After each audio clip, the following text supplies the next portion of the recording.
Hey everybody, welcome back. Happy Friday. Weekend's here, right? Hopefully you got some fun plans. We are going to some friends tonight for a bonfire, and that should be a good time. Play some music, sit around, tell stories, have a few adult beverages, and just have a good time. Hopefully you have something planned as well. Tack för sist, välkommen tillbaka. Vi står norsk, käckt att ha dig här. Thank you for being here. Thanks for coming back. All those Norwegians out there, hey. Everybody else too, I dig ya. I'm glad you're here. Thanks for the thumbs up, the subscriptions, the comments. I just get such a kick out of it. I'm so much fun doing this. We hit a milestone. I passed 4,000 hours of watch time yesterday, which is pretty freaking amazing. I know that's nothing compared to people out there that have probably millions of hours, but I was like, holy cow, that is so cool. To be able to do this and actually have a few people watch it is so much fun. So my next story, I was going between two stories. So there's the rabbit hunting story from when I was 16, and then the water story from the Mormon mission. And I've had several people ask to tell the water story. So that's what I'm going to go with. I guess the rabbit one gets pushed back another day. But yeah, we'll do that today. So remember, take all this with a grain of salt, because my experiences with that church these are over 40 years ago now. So I know things have changed. I know some of their rules, doctrine have changed. Excuse me. But I'm basing it off what was true at the time and what they talked about it at the time. Excuse me. So, if you don't know, at least back then, this was 1983, 84, missionaries were not allowed to go in the water. You couldn't go to swimming pools. I mean, you could take showers, obviously, but you weren't supposed to go in the water. And it was a pretty strict rule. So I have two stories about this. Just the dog. And one of them was completely fine, and the second one was pretty freaky. If the second one had happened first, I probably wouldn't have done the first one. I will tell you the first one first. So, because I was back in my home country, and I was in my hometown of Stavanger, Norway, on the west coast, I was really close to a lot of family. And I had a lot of family specifically who lived in a town called Hjelmeland and Åldal. And you had to take a ferry back then. Now it's a tunnel under the ocean. But you took a ferry to a place called Tau, T-A-U. And then I think it was about a 45-minute drive from there. So it was, I don't know, maybe a half hour, 40-minute ferry ride, and then 45, 50 minutes in the car. My mission president at the time was nice enough to let me go out to my relatives for a couple different weekends and basically just have the weekend off. So there's one time we're out there and we're visiting my aunt, it was just a beautiful summer day. Like, you know, Norway is gorgeous and there's sunny days, but there's lots of rain. But if it gets into the mid 70s, that's a really nice summer day. If it gets into the 80s, that's amazing. And I think it was around that. So my aunt says to me and my companion, the guy I was serving the mission with at the time, that she wanted to take us on a picnic. So we get out to this just beautiful spot in the mountains. It's this bare stone, and there's a creek running there, and it's the most clear water you've ever seen. And in the middle of this creek, there is about a 10-foot deep pool, perfect for swimming. And it's just gorgeous. I mean, crystal clear, you can see right to the bottom. It was, I don't know, maybe 10, 12 feet wide, maybe 15 feet long, something like that. It was just an opening in the creek. And we're sitting there and we're talking about how hot it is. And my aunt says, why don't you guys go for a swim? And I says, well, hey, I don't have a swimsuit. And she says, I brought swimsuits for you. And I says, well, we're not really allowed to go swimming. And she's like, what are you talking about? And I says, we're not supposed to go in the water. And there was no way to really describe that to her. I'll tell you what the church said back then. And like I said, this may have changed. I don't think it has, but it might have. The water was the domain of the devil. And especially when you're a missionary, because temptation is even greater. Keep that in mind when I tell you the second part of this story. So she just kind of stayed on us, like, you're 20-year-old dudes, you should be swimming and having fun. You're off for the weekend, blah, blah, blah. We finally caved and we went swimming. Sorry, mission president, although he's passed long ago. And it was amazing. The water was cool and clear, and it was just freaking heaven, which is kind of funny when you hear the next part. So fantastic day with my aunt and some of my other family, and just an amazing time. I felt very blessed to be able to go hang out with them and do that kind of stuff. Second part of this. So I've told you before that missionaries have what's called P Day, preparation day. It's a day off. It's not really a day for goofing off, although a lot of missionaries do. It's supposed to be preparing for the week, but it's kind of your day off.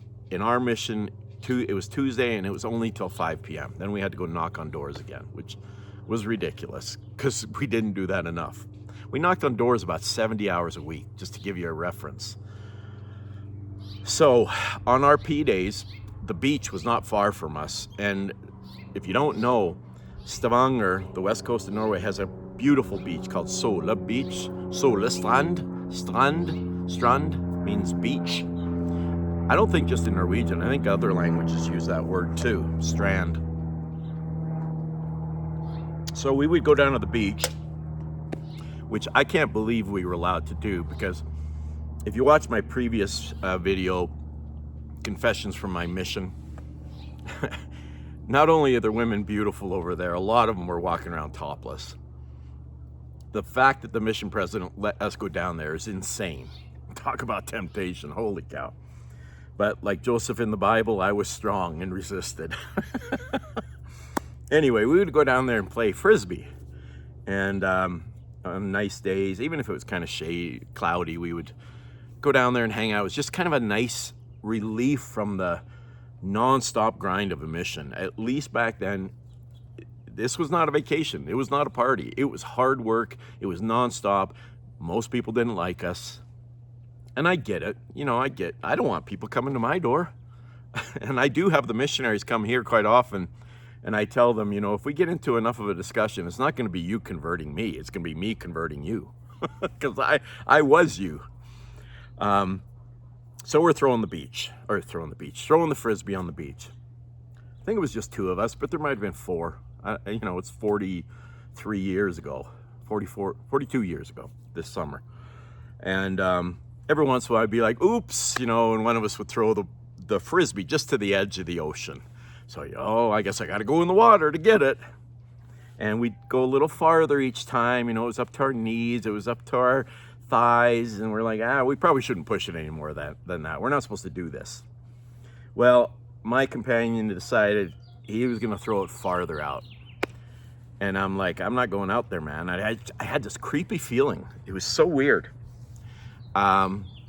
Which is weird because, you know, I don't know that I believe this stuff now. But at the time, I don't really know what I believed at the time. I was trying to be a good missionary and do what I was supposed to do and make my parents proud. Anyway, he threw it out quite a ways. I mean, like up to my chest water. So he's like, you got to go get it, man. You got to go get it. I'm like, okay, fine. And I had a bad feeling about going out there. So I get to my knees, I get to my thigh, and I'm just getting this creepier feeling coming over me with every step. I get up to, like, you know, this level. I'm like, okay, I'm not liking this. And so the frisbee was about this deep. And I'm almost to the frisbee. And I could feel something, but I couldn't put words to it at the time. I just felt this, like, presence. And I'm getting the chills just like I was there. As I stepped towards the frisbee, this dark shadow encircles me. My first thought was like a shark. I don't even know if there are sharks in Norway, but I don't know if there's any dangerous sharks. But that didn't make sense, and my brain couldn't make sense of what I was seeing because it kind of surrounded me, kind of like if you jumped in a river and it wasn't super deep and you hit the bottom and if it was like a black silt bottom and it comes up around you, that's kind of what it felt like. But I wasn't stirring anything up. I was walking really cautiously because and it was sand on the bottom. And of course, my brain goes instantly to we're not supposed to be in the water. This is evil. And I was just going to leave the Frisbee, but the Frisbee literally was within arm's reach. So I grabbed it, and this, whatever it was, just kind of circled around me, and I ran through it, and I remember feeling a chill. And it always makes me think I'm a big Harry Potter fan. We raised our kids on those movies and books, and I just love them myself. I'm just a big kid. I've listened to those Audible books probably 4 or 5 times each because I love Jim Dale, the narrator. He is amazing. Anyway, somebody told me he passed, and if he did, I'm sorry to hear that. If you know the movies and the books, you know about Dementors and how they suck happiness away and everything feels dark and foreboding. And as I went through that dark shadow, that's what I felt. I just felt dark and depressed and without hope, and I passed through it, and it just lifted, and I ran out of that water so freaking fast. And my companion's like, "What's going on, man? You're white as a ghost." And I said, "Did you not see that thing around me?" I am getting chills. This is crazy. And he said he never saw anything, although I don't know that you would, because he's 100 feet away on the sand. He's kind of looking level at the ocean. What was that? I have no idea. I don't know to this day. I know what they wanted me to think. That doesn't make sense to me, but something surrounded me. Something was there. And, I wonder sometimes, because they had me so convinced of things, that did I create that in my brain? It doesn't seem like it. It seems so real. As real as, this phone in front of me. There's a hornet flying right around my camera here. I don't like getting bit by those. I swell up so bad. I got bit right here once, right below my eyeball, working, and I look like the Elephant Man. It was crazy. So yeah, it was real as far as I know. The brain's capable of a lot of stuff, including amazing good things. I've gotten into, the power of positive thought and manifestation and trying to put good out into the universe, into the world, and get good coming back to me and to everybody I care about. So yeah, I don't know what I think about that now. I remember it. I remember it clearly. I remember the feeling that came over me, and it was scary. I never went in the water again the rest of the mission. I don't even think I stepped like just ankle deep in there. I was so freaked out by that. I mean, I said this a few videos ago. I have mostly nothing but respect for that church. I think they teach really good values. They teach about God and Christ and, being good to other people. But they also put a lot of fear into young people.